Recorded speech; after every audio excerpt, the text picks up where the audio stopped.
21대 총선 잠정 투표율이 66.2%로 집계되면서 14대 총선이 28년 만에 최고치를 기록을 했습니다. 네, 코로나19 사태 속에서 치러진 선거임에도 불구하고 높은 투표율을 기록한 배경에 대해서 오늘 전문가 모시고 이야기 나눠볼 텐데요. 홍영식 한길 리서치 소장 나오셨습니다. 안녕하세요. 네, 예, 안녕하십니까. 안녕하세요. 자, 이번 총선 투표율, 이 코로나19 사태가 있다 보니까 투표율이 좀 다소 낮아지지 않을까 그런 예측들도 있었는데 이게 지금 뚜껑을 열고 보니까 상당히 지금 투표율이 높게 66%를 넘어서는 것으로 지금 나타나고 있습니다.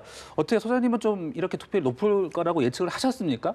저도 항상 예측을 했지요. 네. 예측을 했는데 저도 65%가 넘어갈 거라고는 생각하지 않았습니다. 네. 그러셨군요. 아마 60에서 65%대 중간쯤 되지 않을까 이렇게 생각했는데 네. 뜻밖의 65%를 넘어갔습니다. 네. 네, 제가 앞서 이야기를 했습니다마는 이 코로나19 때문에라도 좀 낫지 않겠느냐 이런 전망이 있었거든요. 오히려 코로나의 경우는 코로나의 역설이 되어버렸습니다. 코로나로 인해서 일반 유권자들이 외출을 못하고 집에서 이렇게 있다가 투표를 계기로 해서 외유 삼아 투표장에 나가는 그런 계기가 됐고, 또 하나는 코로나가 이 이후에 초기에는 대응에 뭐 이런 논란이 있었습니다만 투표 직전 무렵 현 시점에서 보면은 코로나에 대해서 대응을 잘했다. 그리고 코로나가 더 이상 감염될 우려가 별로 없다라는 데 대한 이런 우려 가 이제 종식이 되면서 우려하는 층도 투표장에 나왔고 코로나를 잘 극복했다는 층들은 그 자체로 어떻게 보면은 축제 비슷하게 투표장에 나오게 된 계기가 된 것 같습니다. 네, 코로나19 사태가 이제 점차 조금 이제 극복하는 그런 모습을 보이면서 이제 올해 이제 양측의 지지층들이 좀 결집을 했다 이렇게 볼 수 있을 것 같은데 그 외에 또 높은 투표율을 기록한 그 배경 어떤 것들을 좀 꼽을 수 있겠습니까? 저는 이번 그 투표 이전에 여론의 이중구조라는 용어를 많이 썼습니다. 예. 하나는 뭐가면은 우리가 여론조사에서 정당 지지율도 많이 물어보지만 그거하고 별건으로 정치 성향을 물어봅니다. 당신이 진보냐 보수냐 네. 물어보면은 정당 지지율은 큰 변화가 없었는데 2월 달과 3월 달에 들었으면 진보가 한 10포인트 앞서 있던 2월 달의 그 격차가 3월 달이 되면은 한 3포인트 정도로 좁혀져 옵니다. 거기서 보면은 이 지금 보수층들이 움직이고 있구나. 비록 미통당 지지는 하지는 않지만 보수층의 결집이 나타나고 있다고 본 거죠. 그래서 여론대로 가면은 여론 정당 지지율로 가면은 보수가 안 움직이지만 진보 보수 지표로 보면은 보수가 움직일 수 있다 이렇게 본 겁니다. 결국은 이 보수층이 움직였다고 봐야 됩니다. 그리고 사실 사전 투표율 같은 경우도 굉장히 높게 나왔잖아요. 네. 이것은 어떻게 좀 예상을 하셨는지요? 사전 투표율도 이렇게 높으리라고 예상을 못했습니다. 예. 그런데 아까 말씀드렸습니다만은 한편에서는 사전 투표가 이제 이게 코로나로 인해서 외출을 못했던 부분도 있었지만은 각 당에서 특정 정당에서 사전 투표율을 높이기 위해서 하나의 전략적으로 접근한 것 같습니다. 저희들이 이번에 출구 조사를 하면서 보니 사전 투표 한 층과 본 투표 한 층의 지지율 차가 현격하게 드러납니다. 그렇군요. 그래서 제가 볼 때 아마 사전 투표의 지지율이 높아도 민주당이 높게 나오는데 민주당 지지자들이 자발적으로 나간 표도 있지만은 정당에서 많이 그 동의를 했던 것 같습니다. 네. 자, 그리고 지역별로 좀 보니까 울산이 68.6%로 지금 가장 높고요. 가장 낮은 곳이 지금 62.4%의 충남이었습니다. 지금 이 가장 낮은 곳과 높은 곳의 투표율 차이가 그렇게 크지는 않다 이렇게 볼 수 있는 것 같은데 좀 고르게 나왔던 어떤 이번에는 이유라든지. 특징이 격차가 많이 나지 않습니다. 네. 비슷비슷하게 고르게 투표율이 나왔습니다. 지금 거기 충남 같은 경우는 저희들이 보건대 반수도권의 영향을 많이 요즘은 받고 있습니다. 수도권이라면 경기도만 국한시켜 놓고 보지만 그거는 지역적 규정인 거고 이 경부선 라인이 이어지면서 천안, 세종시까지 수도권의 어떤 성향을 띠면서 이번 선거가 유심히 보면은 완전히 소멸이 되지는 않은 상태에서 지역 간의 대결 구도의 성격이 남아 있었습니다. 그런데 충청에서 이번에 어떤 그런 지역주의적인 어떤 대결 구도의 한 축이 구성을 하지를 못했습니다. 그러다 보니까 네. 아마 지역에서 투표에 대한 관심이 조금 떨어지지 않았나 이렇게 봅니다. 네, 그 외에 혹시 좀 뭐 지역별 투표율에서 조금 눈에 띄는 부분이 있다면 좀 짚어주시죠. 실제 저희들이 대구 경북에서는 네. 코로나 영향으로 투표율이 많이 떨어질 거로 예상했습니다. 아. 그럼에도 불구하고 투표율이 예상보다는 높게 나왔습니다. 예. 그래서 지역에서 적어도 투표율만 놓고 본다면 코로나를 극복하지 않았나 이렇게 보여집니다. 예, 이러한 특징들을 정리를 했을 때 각 당에는 또 어떤 영향을 미칠 수 있는 걸까요? 적어도 각 당의 핵심 지지층들은 결집을 했다고 봅니다. 결국은 지역을 봐서도 예. 영호남 지역이 다 결집을 했습니다. 그리고 옛날 전통적인 그 구도가 동서 대결 구도가 있습니다. 투표율에서도 보면은 동부 라인들이 투표율이 높고 이 저기 서부 쪽에 호남 쪽의 투표율이 역시 또 높습니다. 예. 결국 그래 되다 보니까 과거의 이 동서 대결 구도가 일부 다시 나타난 부분도 있고 결국 그러다 보니까 수도권에서의 이 표심에서 모든 이 선거 승부가 날 것 같습니다. 네.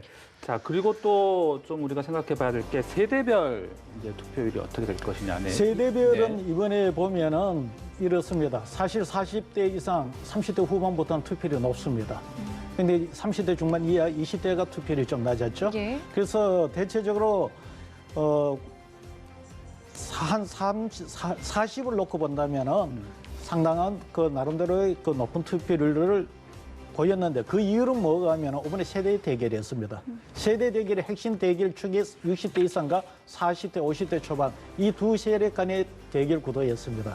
그러다 보니까 40, 50대도 투표율이 높았고 60대 이상도 투표율이 높았습니다. 네.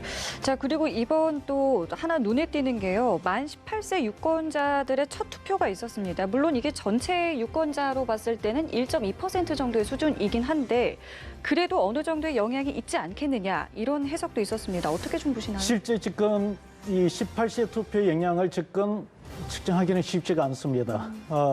만약에 네. 박빙의 저기 그 지역이 많이 있다면은 18세 투표층이 나와서 어떤 영향을 미칠 것인가 이걸 우리가 의미를 부여해 볼 수가 있는데 이 지금 그 정도 박빙은 즉 한 18세에 의해서 좌우될 정도의 박빙은 아닌 것 같다 보이고 네. 단지 제가 볼 때는 예. 18세를 포함해서 20대까지 이 표심의 흐름을 보고 이 투표 영향력을 20대 유권자가 늘어났으니까요. 18세에서 20대까지 예. 이 층을 보고서 판단하는 것이 좋을 듯합니다. 예. 네. 자, 그리고 이 출구조사 결과가 또 발표가 됐습니다. 지금 더불어민주당과 시민당이 과반을 차지를 할 것으로 지금 예상이 되고 있는데요. 출구조사 결과 발표에서 어떤 좀 눈에 띄는 부분이 있다면 어떤 걸 꼽을 수 있겠습니까? 일단 출구조사에서는 민주당이 압승을 하는 거로 되어 있습니다. 네. 압승으로 하는 거로 되어 있는데 실제 사전 여론조사하고 큰 차이가 나지 않습니다. 사전 여론조사 그대로 이어졌습니다. 그래서 4년 전에 여론조사가 재판이 되지 않을까 이런 부분이 지금 그 우려도 있었는데 현재로서는 출구조사가 네. 4년 전과 같은 그 선거하고는 좀 다르다고 봐야 되겠고요. 그런데 이 출구조사가 지금 이제 우리가 이야기하는 거는 맞을 것인가, 예측률이 어떻게 네. 어느 정도 될 그러니까요. 것인가, 이 부분이 이제 문제인데 그 부분은 이 문제입니다. 조금 전에도 이야기하셨지만 사전 이 투표자가 굉장히 많았습니다. 예. 26.69%나 되고 예. 실제 부재자는 용어는 쓰지 않지만은 저기 군에 가 있는 이제 장병들 해외 투표자 그 합하면 거의 30% 정도가 됩니다. 과반 정도가 과반은 아니어도 절반 정도가 됩니다. 근데 이 층들은 출구조사 투표 현장에서는 확인이 되지 않는 층들입니다. 네. 만에 하나 사전 투표자와 본 투표자 간의 정치 성향이 동일하면은 30%포인트가 빠져나가도 예. 문제가 없겠는데 만에 하나 두 집단 간의 정치 성향이 다르다면 아마 선거 결과가 좀 다르게 나올 소지가 있습니다. 네, 그런데 한 방송사에서 이제 출구조사 결과를 이제 발표함에 있어서 사전 투표도 좀 반영을 했다, 뭐 보정을 했다 이런 얘기도 하던데 그건 어떻게 이해해야 되는 겁니까? 보정을 할 수밖에 없죠. 네. 항상 그 두 집단을 동일하다는 가정하에 할 수는 없고 선거를 또 몇 번 치렀으니까 그런데 이번에는 저희들이 체크한 바로는 이전에보다도 사전 투표자와 본 투표자 간의 투표 성향의 격차가 더 크다는 겁니다. 보정 네. 반응을 하더라도 네. 과거의 그 차이 정도의 네. 보정치를 넣는다면은 아마 좀 맞지 않을 것이다. 뭐 그 보정치를 반영할 네. 때 과거 투표를 했는지 아니면은 이번에 사전 투표 이후에 투표자들의 여론조사상으로 투표 성향을 체크를 해서 보정할 값을 넣었는지 후자라면 그래도 적중률이 높아질 가능성이 크지요. 네, 아무래도 그 보정에는 좀 한계가 있다 이렇게 봐야. 아무래도 그렇군요. 직접 하는 출구조사보다는 보정을 네. 하는 거는 이 간접적인 방식이니까 예. 게다가 또 사전 투표율이 또 높았으니까요. 상당히 높았죠. 네. 여러모로 저희가 이제 참고를 해야 된다. 그렇다면 출구조사 결과와 최종 결과가 조금 딱 떨어지진 않을 수도 있다. 이런 가능성도 좀 그 우리가 가능성도 생각해 이론적으로 봐야 충분히 되겠군요. 있습니다. 네. 알겠습니다. 자, 이번에 투표율은 어쨌든 지금 아까 말씀하신 것처럼 굉장히 높게 나왔잖아요. 이 높은 투표율은 그러면은 이 투표율에 따른 어떤 유불리도 있지 않겠습니까? 과거에 투표율이 높으면은 야당, 요즘 이제 여당이죠. 민주당이 그 당시 야당을 많이 예. 했으니까 야당이 유리하고 투표율이 낮으면은 조직 보수 정당, 지금의 미통당이 유리하다. 그런 정설이 있었는데 그게 언제적 이야기가 하면은 80년대, 90년대 초, 90년대 그때 그렇군요. 정도의 이야기입니다. 그 예. 당시는 그러했던 것이 세대 간의 대결 구도가 명확하게 드러났고 그 당시 20대와 30대만 합해도 55%, 56% 유권자의 그 정도 구성을 차지하죠. 그런데 그 당시 20, 30대가 투표를 참 많이 안 했어요. 그런데 20, 30대가 몰려나가면 투표율이 쫙 올라갑니다. 그러면 여지없이 그 당시 야당이었던 민주당이 압승을 해버렸죠. 그런데 지금은 그것이 그 당시만큼은 그렇게 투표율하고 여야 간의 그 유불리가 일치하지는 않습니다. 오히려 지금 한 65%, 66%대 이렇게 나오면은 어느 계층이 핵심 지지층이 요즘은 다양합니다. 다양한데 어느 층들이 어느 정도의 결속력을 갖고 더 많이 나왔느냐 여기에서 유불리가 갈라진다고 보면 되겠습니다. 예. 네. 그러나 이번 투표에서 보면은 지역이나 이 사전 투표, 본 투표의 어떤 그 지지율 성향을 보면은 기본 핵심층들은 거의 다 나오지 않느냐 이렇게 예측이 됩니다. 네.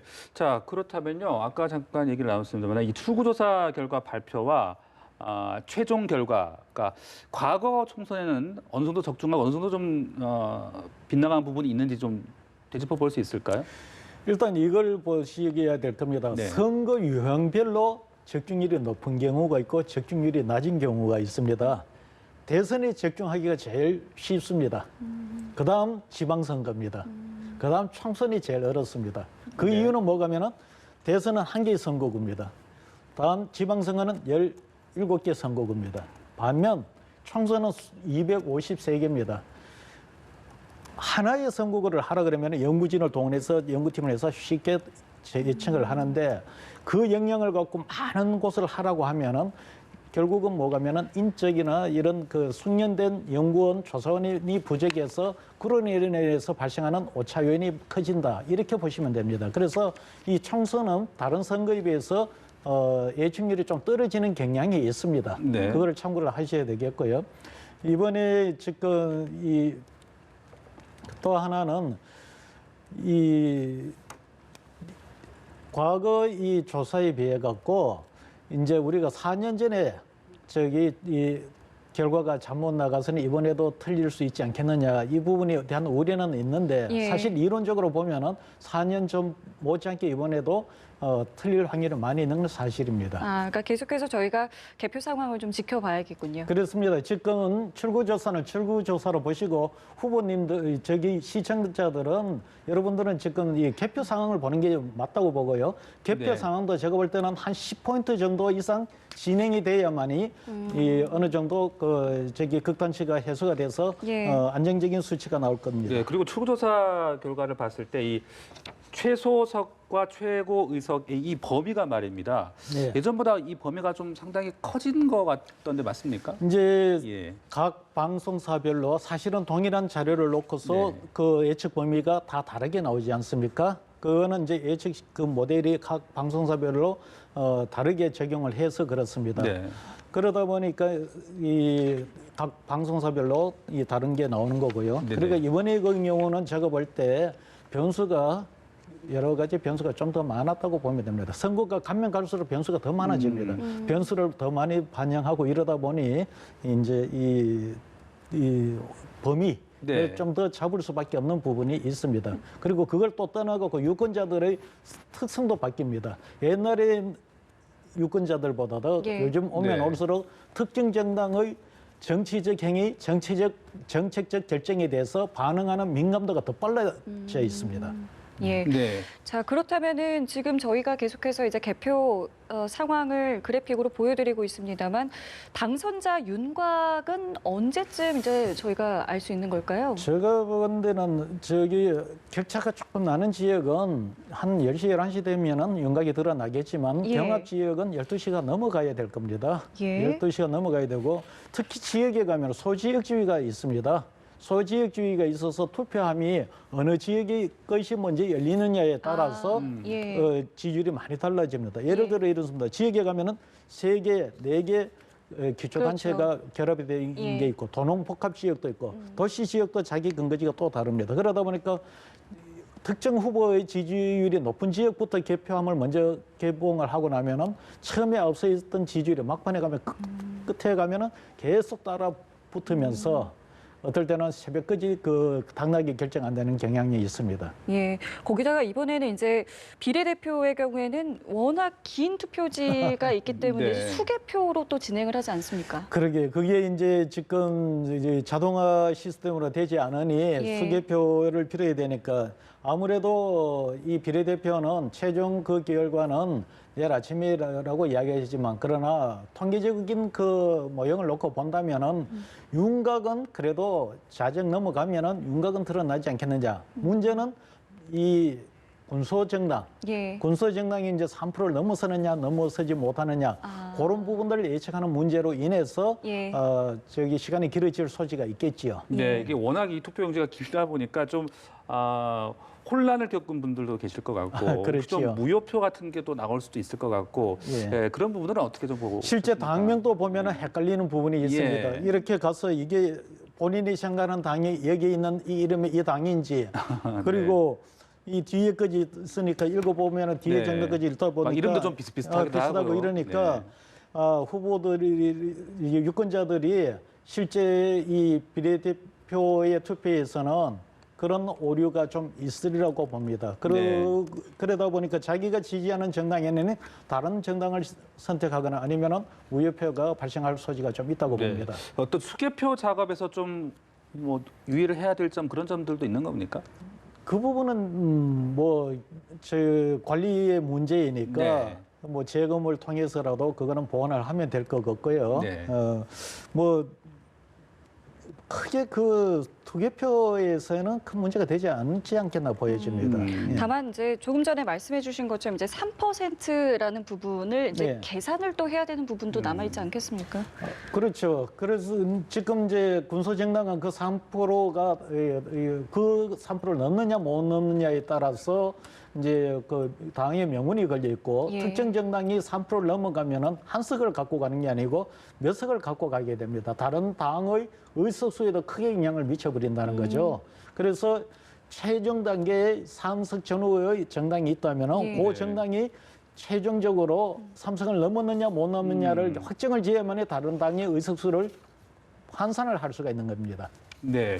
근데 사실 이제 이번에 연동형 비례대표제의 그 취지가 좀 많이 훼손됐다는 그런 지적들도 많지 않습니까? 그 부분은 어떻게 좀 생각하세요? 실제 저희들이 여론조사를 해보면은 네. 이럴 바에는 이런 선거 제도를 연동형 비례대표 안 하는 게 낫다. 두 번 왜 그 이유로는 뭐가면은 예. 원래 취지하고 맞지가 않다. 군소 정당을 위해서 만들었던 정치 계획인데 실제 그러니까요. 네. 큰 양대 정당이 네, 민주당과 통합당이 예, 그렇죠.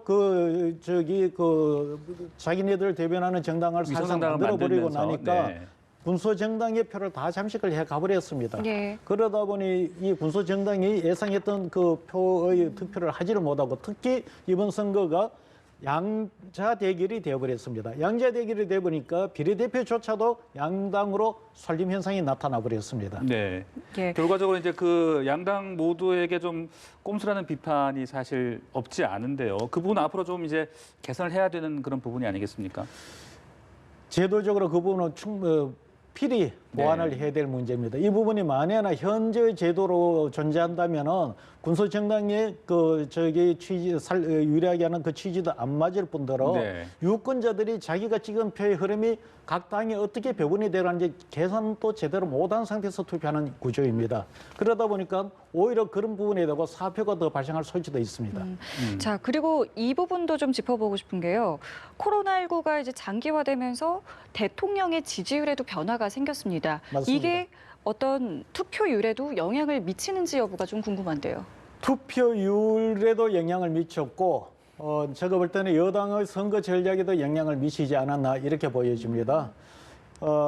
제가 이렇게 FGA 조사나 예. 일반 유권자들을 만나보면은 문재인 대통령 지지자들은 이 코로나 극복 이 문제를 코리아 한류 정도로 인식을 합니다.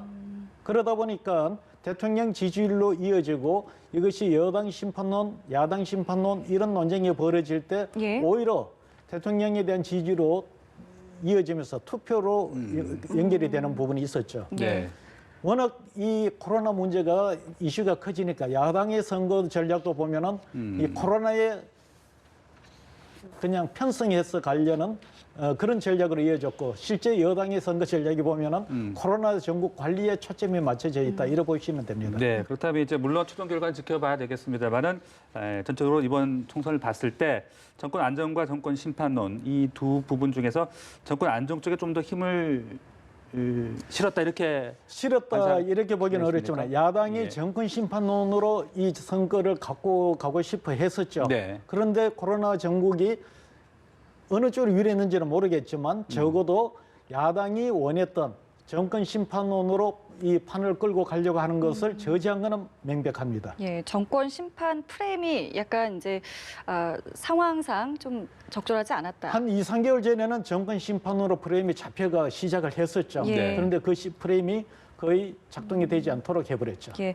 자 그럼 소장님 저희가 끝으로 이번 총선 결과 이후에 전국은 좀 어떻게 좀 흘러갈 거라고 전망하시는지 들어볼게요. 사실 선거라는 것이 바람이라든가 이런 어떤 큰 프레임에서 이루어지기보다도 개별 정치인에 대한 자질, 역량을 보고서 평가를 해야만이 양질의 그 선거 대표자를 뽑고 두 번째는 똑같은 결과가 나오더라도 유권자를 우습게 생각을 하게 됩니다. 그러나 이런 식으로 큰 쟁점 없이 어떤 이런 분위기, 구도에서 이 당선이 되어버리면은 예.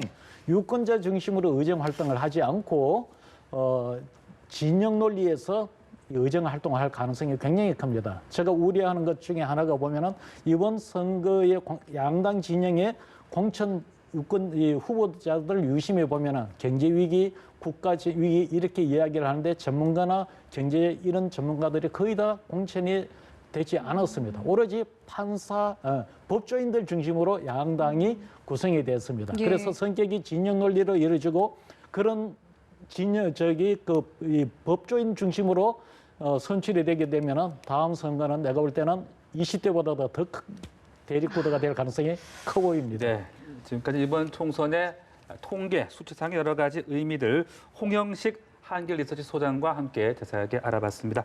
말씀 고맙습니다. 감사합니다.